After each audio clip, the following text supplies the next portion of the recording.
ঈদ উল ফিতর উপলক্ষে ট্রেনের আগাম যাত্রা শুরুর দ্বিতীয় দিন আজ। যারা 15 মার্চ টিকিট কিনেছেন তারাই ট্রেনে যাত্রা শুরু করছেন।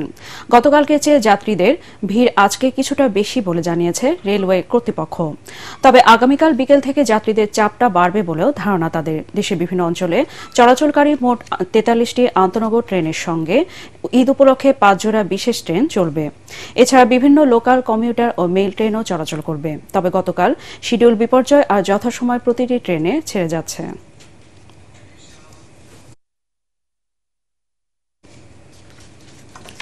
দর্শক, এই মুহূর্তে কমলাপুর রেল স্টেশনে আছেন আমাদের সহকর্মী খায়রুল ইসলাম। আমরা সরাসরি চলে যাচ্ছি তার কাছে। যে আপনি জানেন যে আসলে আজকে ঈদ উল ফিতর উপলক্ষে ট্রেনে আগাম যাত্রা কিন্তু আজ দ্বিতীয় দিন। গতকাল থেকে কিন্তু এই ট্রেনের যাত্রা কিন্তু শুরু হয়েছে। তবে গতদিনের চেয়ে আজ কিন্তু যাত্রীদের চাপ কিছুটা বেশি মনে করছেন রেলওয়ে কর্তৃপক্ষ।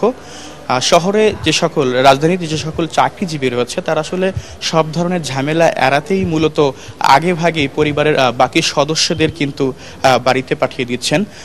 আগামী 28 তারিখ থেকে অফিস আদালত ছুটি হওয়ার কথা রয়েছে। মূলত সেদিন থেকেই আসলে ঈদের যে মূল যাত্রীদের চাপ কি দেখা যায় সেদিন থেকেই আসলে দেখা যাবে। এছাড়াও আজকে কিন্তু আপনার আন্তনগরের 43টি ট্রেনের পাশাপাশি 5 জোড়া বিশেষ ট্রেন কিন্তু ছেড়ে যাবে। গতকালকে ট্রেনের শিডিউলের বিপর্যয় দেখা গেলেও কিন্তু আজকে এখন পর্যন্ত কিন্তু কোনো ধরনের ট্রেনের শিডিউলের বিপর্যয় দেখা যায়নি। প্রতিটি ট্রেন কিন্তু যথাসময়ে কিন্তু এই কমলাপুর রেলওয়ে স্টেশন থেকে ছেড়ে যাচ্ছে।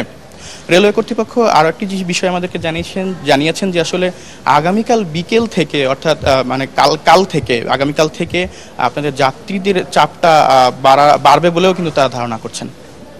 এই ছিল কমলাপুর রেলওয়ে স্টেশন থেকে আমার কাছ থেকে সর্বশেষ খবর। খায়রুল, আপনাকে ধন্যবাদ।